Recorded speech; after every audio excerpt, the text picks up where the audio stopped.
Well, welcome everyone to today's webinar titled 5 Steps to Modernize Your AR Processes.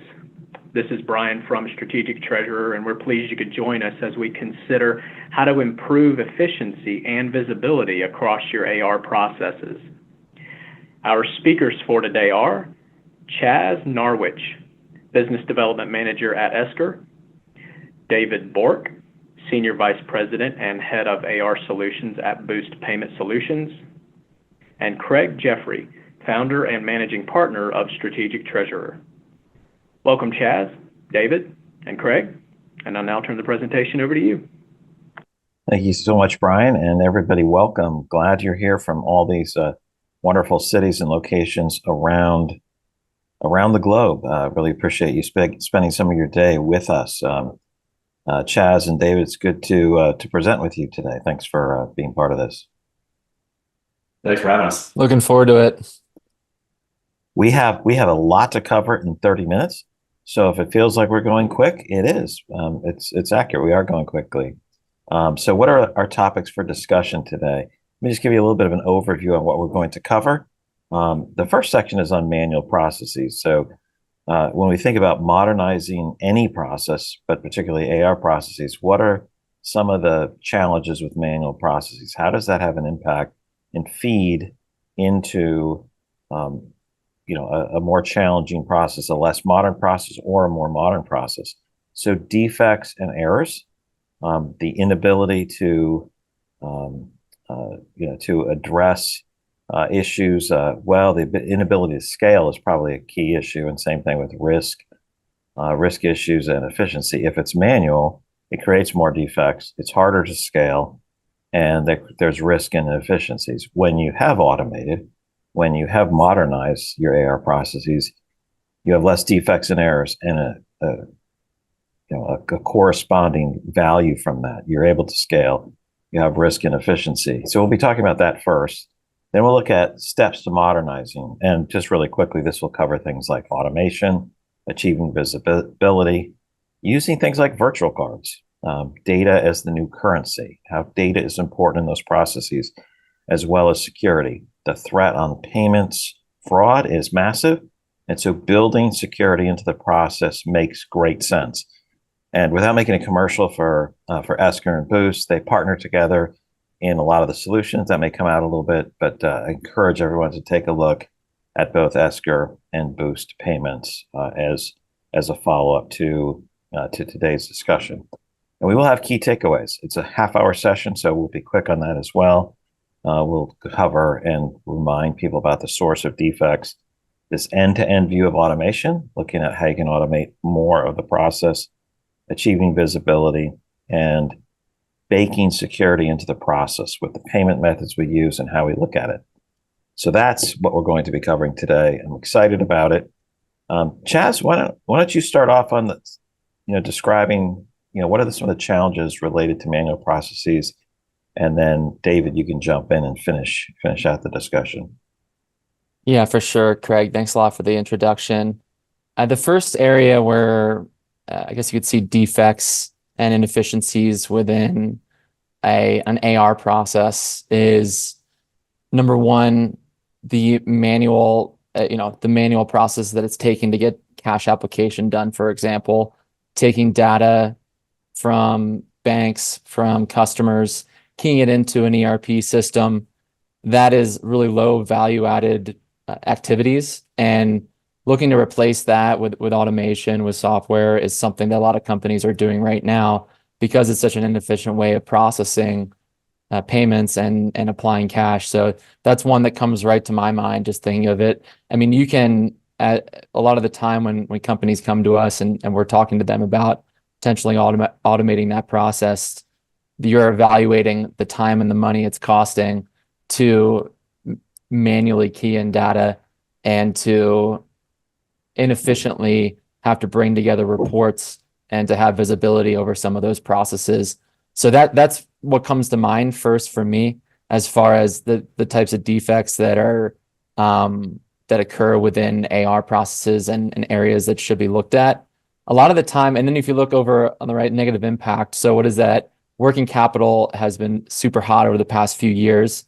with inflation going up and companies trying to collect cash collect cash quicker and apply that cash quicker to be able to use it instead of taking on debt from various sources, whether it be banks or elsewhere, because it's so expensive. So optimizing working capital is something where a lot of companies are focusing on that, specifically bringing in cash quicker, applying it quicker so they're able to use it quicker. And because cash is so expensive. So not having an automated process that does not contribute to improving your working capital. And then if you look at the other items like forecasting, being able to accurately forecast and look at trends over a period of time when it comes to collections, when it comes to when your customers are paying, that's really important. And if you don't have any data or a way of measuring it and reporting on those items, when you look at forecasting, when you look at income and cash flow, then you're kind of taking a shot in the dark. And I would say that a lot of the time your competition's probably looking at ways where they can optimize that and thus provide a better customer experience. I know that's not one of these on here, but they all kind of trickle down to them. So yeah, there's a lot of challenges when it comes to the AR processes nowadays, especially with macroeconomic trends and that are occurring in the market. Yeah, there's a tug of war, isn't there, for working capital between the buyer and the supplier, right? The client and their vendor. And from when you've got these manual processes, I think it's a little bit harder to have the insight around the best way to collect cash. And that can end up leading to, slower collection times. A client may have even sent a payment and, you're not able to do the cash application in a way that is going to be efficient on your side. So that's, that leads to a slower collection process. And the thing that I hear, quite often is, there's always this back and forth between client and vendor around, did you make the payment? Where is it? I can't find it. And that a lot of that is just because the processes are manual and they're not made efficient in an automated way. And you can just feel that tension between client and their vendor around like, well, we paid it, or we don't have it. Or, are you sure you paid it? Like, well, let me check. And that is really, really difficult in a relationship. And what's interesting then too is that proliferates throughout the organization where, sales is then saying, hey, they said they paid. And, you've got these other departments that end up getting involved, and that becomes, it's difficult for an AR organization to navigate. So I think, from an automation, if it's a manual process, that lends itself to some of these situations that, you don't necessarily want to be in, across the board with your client.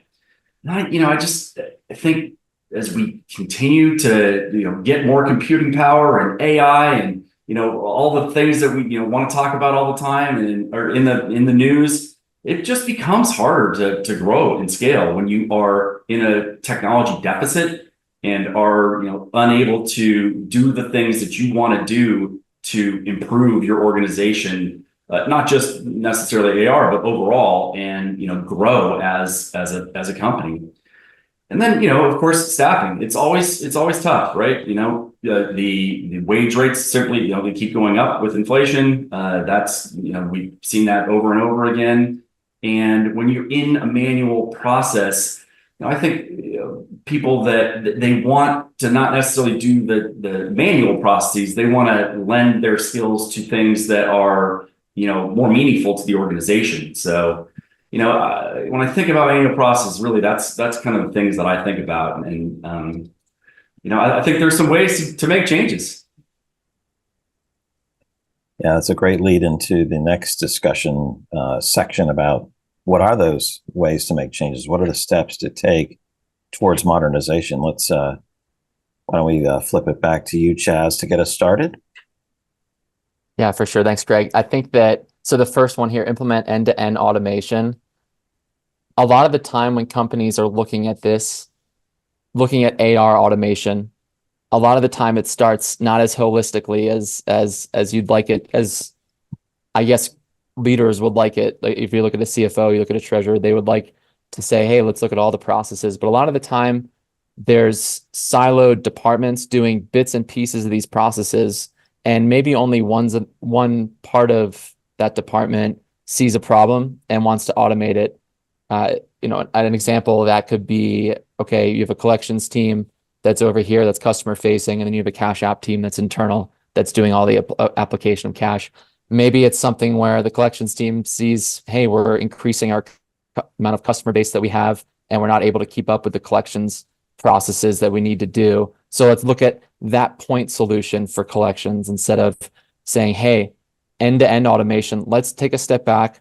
Let's look at the entire AR process holistically when it comes to collections, cash application, even virtual card processing. So those items, taking a step back and looking end to end and looking at it from more of a transformation perspective rather than trying to fix one specific problem in one specific area.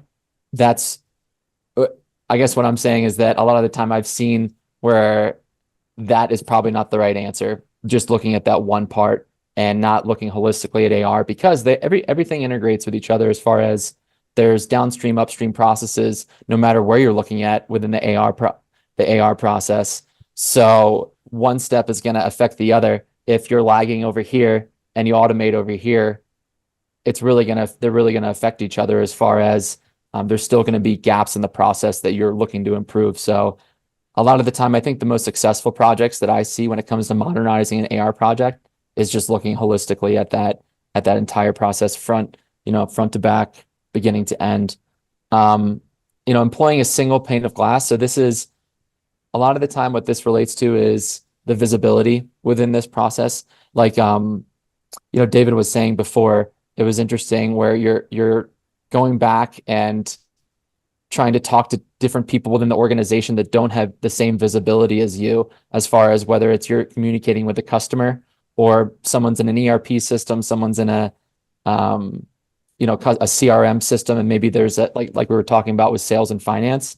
So not having that single pane of glass to understand and to have visibility over some of your metrics, but also have visibility over perhaps what's been done as far as collecting from the customer and having a better viewpoint on that and sharing knowledge rather than having different siloed processes where multiple panes of glass, and that's extraordinarily inefficient today's day and age.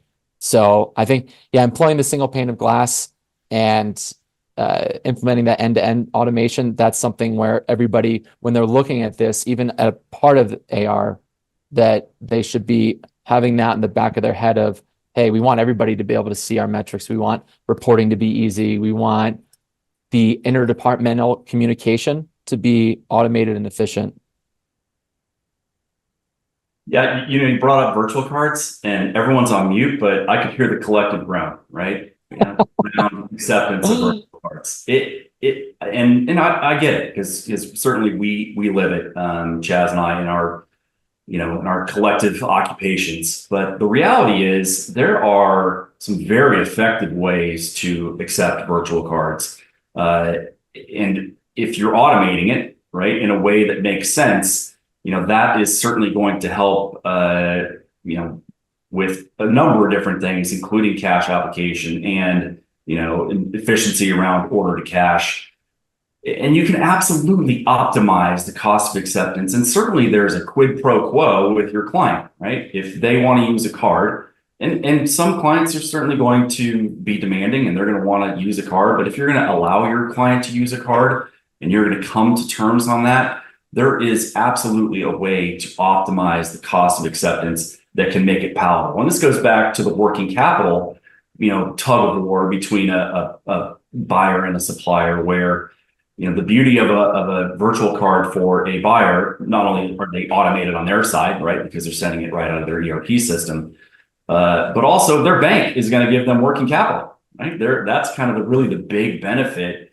A lot of people talk about rebates and that kind of thing, but I talk to buyers all the time, and they're telling me that this, as it stands now, working capital is just absolutely critical to them. And so the benefit there, of course, is is that the supplier, right, the AR team, the company they get the working capital if there is a quid pro quo around the acceleration of terms of acceptance, which, of course needs to be managed.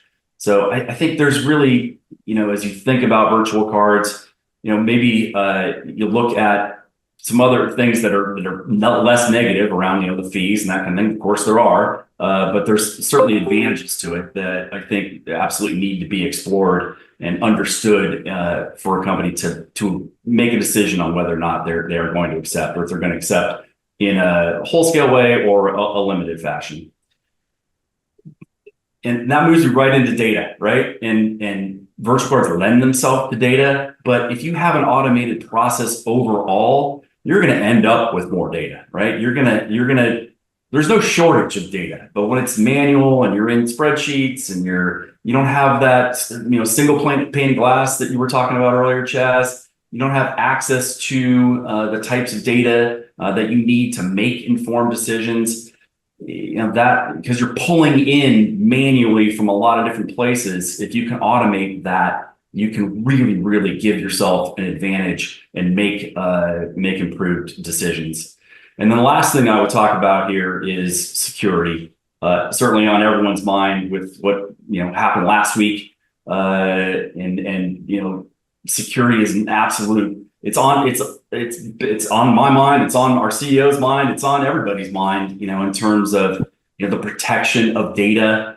Virtual cards in and of themselves have single-digit attempted and actual fraud versus with checks is extraordinarily high, 40% plus. ACH is in the 30%, and this is attempted and actual. And wires are right in there as well. So inherently, a virtual card is going to be more secure than any other type of payment. And there's a few reasons for that. One, it's a single use normally, right? Meaning once the card is run, it's dead, right? That's the end of it. It's expired at that point. They do expire. Sometimes they expire in 30 days. Sometimes they expire in 90 days. Sometimes they expire in 7. But it's a quick expiration time. And often they are very specific to a dollar amount and very specific to a merchant category code. So if you do have a scenario where, in your own organization, there's a nefarious actor and they try to, key a card into their own Stripe account or whatever, often there's inherent security around that merchant category code or SIC code that will not allow them to do that. So, just from an overall security perspective, virtual cards are strong, the strongest type of payment type. Excellent. So everybody who's listening, quick notice, please pay attention. We only have 2 slides where there's poll questions. There's 2 on this one and 1 on the other. I know some that need credits have to fill that out, and there's not an extra number of them on this 30-minute webinar. So please select in both of these questions, question 1 and 2, select all that apply. What are the main challenges and what B2B payment methods do you currently accept? Select all that apply, hit submit, and we'll go from there. And then I'll just issue a couple additional announcements. So we are going to move quickly on this. I don't think we're going to do much commentary on this slide just from a time perspective, because we are we'll need to step lightly on the other slides as well. So if you go ahead and type the word Esker in the chat box after you submitted it, if we get 100 of those or poll, we'll go ahead and send the responses, the results out to everyone from what these answers were. So just typing Esker, locking in the name, and just showing your love for data is a good way to go. So Brian, as soon as that's ready, we'll go ahead and show it. And then when we talk about straight through processing, I'll just let everybody take a look at it for a moment. We're going to move to straight through processing after this slide. And if Chaz, if you could cover this, maybe just you cover this, and then we'll move on to centralized visibility for the sake of time. So yeah, pretty interesting to see some of that data that's out there. Integration, main challenge, 44%, followed by delays in payment processing. And then, yeah, you can see how the different methods are accepted on the site. So really good. Thank you for everybody typing in Esker. We have enough polls. That was fast. Good job, audience. And then you can follow Esker, Boost, or Strategic Treasurer on LinkedIn. Go ahead and do that. And let's turn it over to you, Chaz, for straight through processing. Yeah, thanks, Greg. Thanks again. And yeah, so straight through processing, how payments coming into a company can somehow magically end up in the ERP system in the end.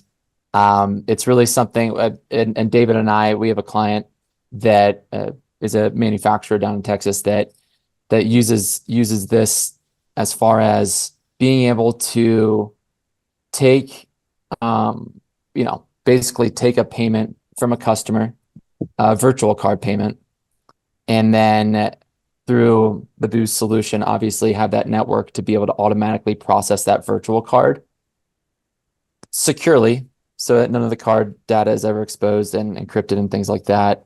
And then being able to put that into a cash application process where it goes smoothly back into the ERP system. So the end-to-end process of the payment, it eliminates the manual entry, both of the virtual card that comes in via email, and it also eliminates the manual application of that payment to an open invoices and the open AR file within the ERP system. So straight through processing, being able to automate that entire process. A lot of companies are looking for that right now because there's so many different little areas that cause inefficiencies and cause gaps in the process.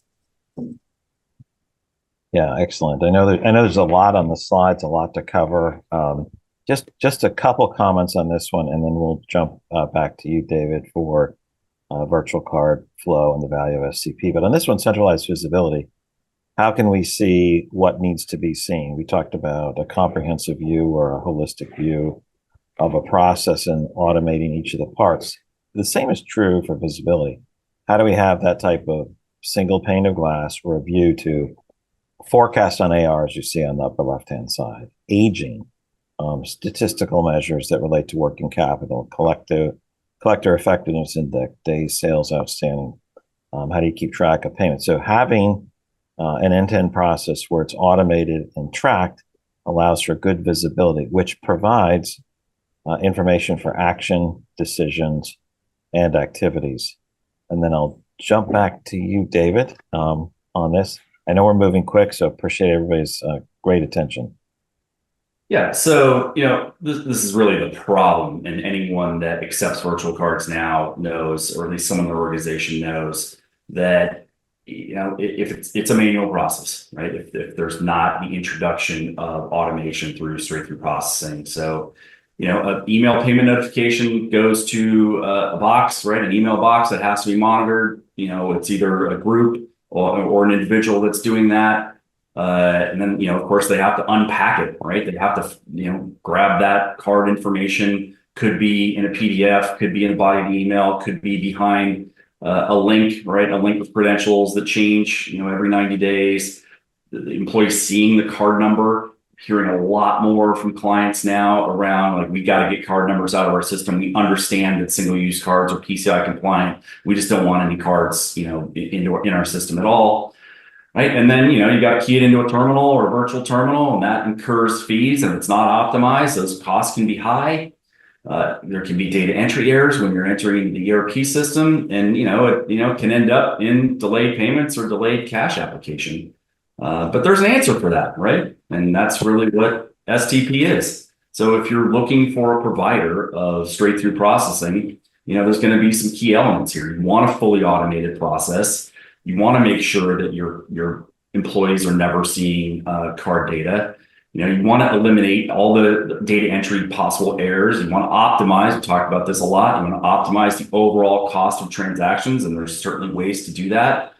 And you want, at the end of the day, like Chaz was talking about earlier, you want a full end-to-end automation, right? And part of that is enhanced reporting that can be delivered to you in any format you like, delivered however you like. Could be EDI 20, it could be a CSV file. however you want that delivered, that certainly can be done. And that results in timely and accurate payments. So I think at the end of the day, that's what we're looking for. Yeah, and there's a lot less of those red X's. So the final poll question is on the side. How often do you experience payment delays from clients or customers? So select that, submit it. That would be awesome. While you're doing that, we're gonna slide over to leveraging data. And Chaz, if you could step us through these two slides, and looks like we'll be able to finish on time if we keep stepping lightly. Thank you. Yeah, for sure. So being able to leverage data from all these processes, being able to leverage data across industries or competitors, understanding how the trends and getting insights from how companies are getting paid from potentially the same customers as you. That's really important. If you see here the data lake component, a lot of companies are looking at understanding big data and understanding how they are benchmarked against their peers in their industry or across however classification you want to look at. So it's important to look at data, to take it, to look at different trends, to understand and make insights and decision making based on that.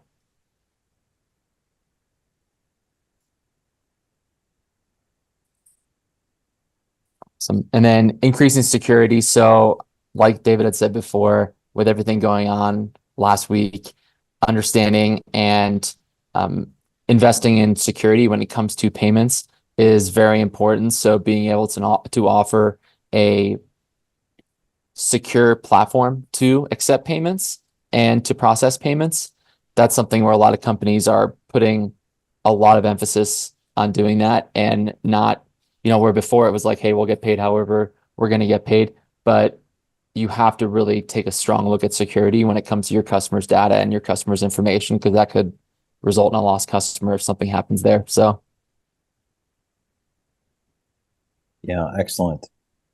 Seems like we've been sprinting fast. This is great. So Chaz and David, I think you're alternating on these. So let's do the quick summary. Yeah, final thoughts. So sources of defects. So really taking a look at your process, understanding where the gaps are, understanding what's costing you the most money as an organization. That's super important to evaluate and to continue to evaluate as the levels of automation and opportunities for automation continue to increase. Yeah, and as Chaz mentioned earlier, the key elements of end-to-end automation, right? Complete process optimization, auto posting, the miracle of getting that into your system, consistency of data, and better analytics. What does it lead to? It leads to better decision making. And what do you want out of that? Full visibility, right? Yeah, absolutely. So full visibility. Use the old term.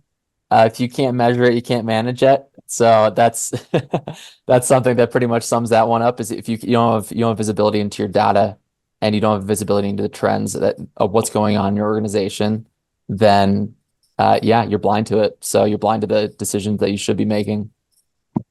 And I feel like every time I do a webinar, podcast, interview, whatever, we always say, you don't want to have happen what happened last week, right? So we're constantly talking about security, absolutely critical to organizations nowadays from a compliance standpoint. Virtual cards are great for that. Just inherently more secure, overall decreased losses. I've got a buddy who is heads up audit for a public company, and he's constantly talking about, we did this, we did that, we're trying to shore this up. It just, security is paramount. It's at the top of everyone's mind. Well done. Thanks for all that great information. I'll turn it back over to Brian with our thanks to the panelists as well as all of you who are attending. Thank you so much. Brian? Thank you, Craig, and thank you everyone for joining us today. The CTP credits, today's webinar slides, and a recording of today's webinar will be sent to you within 5 business days. And be sure to download the ebook, Transforming Payments, Improving Cash Flow in AP and AR by clicking the link in the chat box. Thank you, and we hope you have a good rest of the day.